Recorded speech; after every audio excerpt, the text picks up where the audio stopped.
Kingdom of the Planet of the Apes is a continuation of the Planet of the Apes prequel, reboot, whatever you want to call it, franchise from the mid 2010s.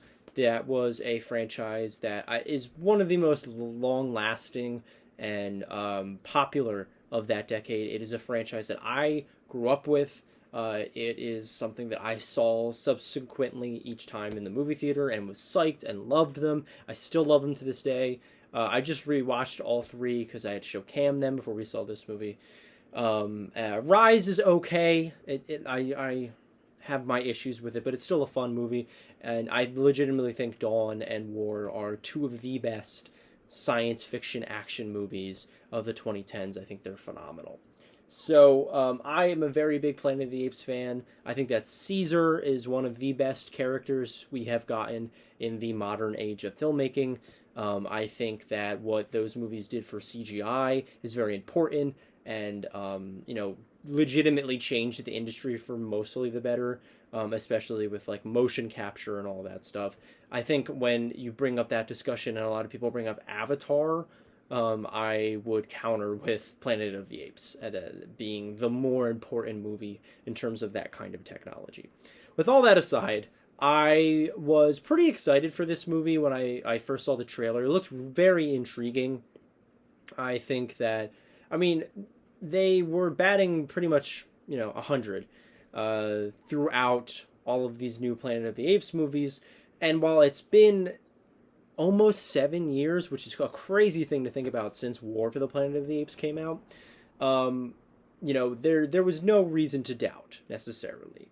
Yes, there was a director change. Yes, we weren't following the same characters again. Yes, we were moving way forward into the future, all that kind of stuff. So, there was a part of me that was a little bit worried just because I didn't want this movie to be, because I feel like we've gotten these kind of 7 years later or multiple year later sequels that have just kind of let me down very, very recently, like within the last 2 years, and I didn't want this movie to fall into that category. Thankfully, it mostly did not. I really enjoyed my time with Kingdom of the Planet of the Apes. It isn't one of my favorite movies of the year so far. It isn't on the level of Dawn or War. I honestly would really equate it to Rise. So, Kingdom of the Planet of the Apes, it does a very good job at carving out its own voice and its own style and its own personality. I think that this is a very different kind of Planet of the Apes movie than what Matt Reeves was doing, or even Rupert Wyatt in Rise. It shifted away from the very 2010s, like post-apocalyptic science fiction, disease-oriented genre to more fantasy elements. This movie was more about world building and, establishing the rules of this universe, introducing us to these new characters, how they relate to Caesar and his clan, all that kind of stuff.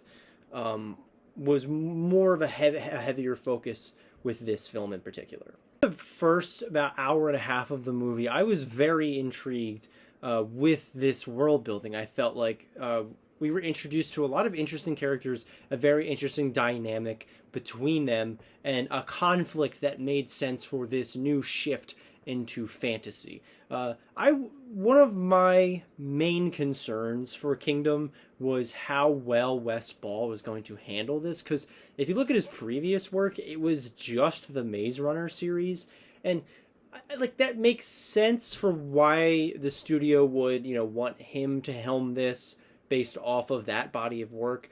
But if you've seen the Maze Runner movies, at least in my opinion, they're nothing special. They are, very run-of-the-mill, very by-the-books YA novel adaptation movies. I don't think they're special in any way whatsoever. But with this movie, we get to see more of what Wes is like as a filmmaker, what, his little imprints are, what his directorial voice is. You get to see that way more in this movie, and especially in the first hour and a half. We get to see this very lush, beautiful environment. I think that the effects in this movie are top notch. I mean, they are spectacular. No other movie can kind of match the CGI work that they do in these Planet of the Apes movies, and this one is no exception. But particularly the world that they create with all of these decrepit buildings covered with forestation. There's like an old airport. There's a bunch of sunken ships. It's so incredible looking. And Wes and his cinematographer did a really, really great job at capturing these moments. There's a lot of really wide shots, kind of engulfing you in these environments, you know, really showing them off, which is great. And then when you get to the more intimate character moments, there's a lot of deep focus on them, which I think helps make the apes seem more realistic. You can really see the detailed CGI and the painstaking work that was obviously put into that. I think is really commendable, and I think that they utilized the camera in a perfect way to show us that. I think the action sequences are all super thrilling. I like the little motifs in the score that call back to the original Planet of the Apes movies. That was a very interesting little thing that happens in the middle. I think that this movie is incredibly thrilling. I think that it will kind of keep you on the edge of your seat through a lot of it. And I also want to talk about Noah. Noah as a main character can... I feel like a lot of people will say he is way too similar, even looking to Caesar. He is learning about this new world. He's learning about how to adapt with humans. But I think that he adds a much fresher take than what I even originally had been expecting from him, because he is an ape that is already in an established world that apes reign supreme, but he is also in this weird kind of tribe that has their own rules. So by introducing him to all of these newer elements, I think that we get a very dynamic protagonist who has to deal with issues that Caesar never had to, and tackles them in a much, younger way, in a more brash way, and less of like a stoic leader type way.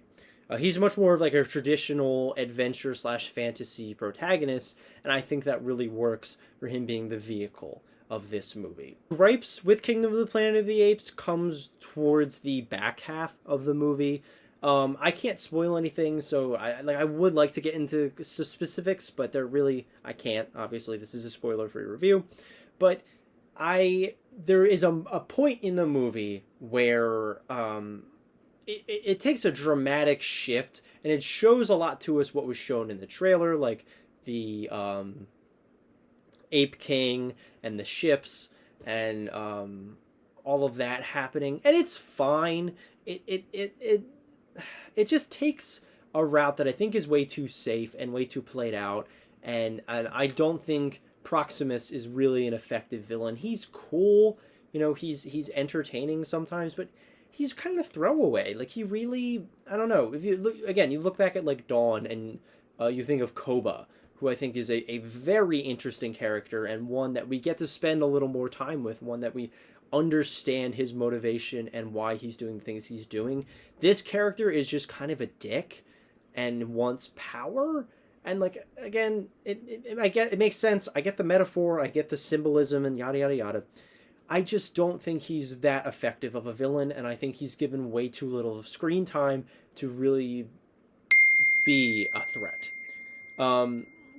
And speaking of screen time, this movie is way too long. It almost eclipses 2.5 hours, which is just it's too much for this kind of movie. Yes, I understand that you want to go epic and sweeping and, a fantasy epic kind of movie, but they didn't do enough to warrant that kind of runtime, if that makes sense. Like, this is very much a setup movie, a start of a trilogy, a rise of the Planet of the Apes. But it fails to ever hit that ceiling of being epic and grand and sweeping because it's just a setup movie, because it's just a first act in a hopefully longer trilogy.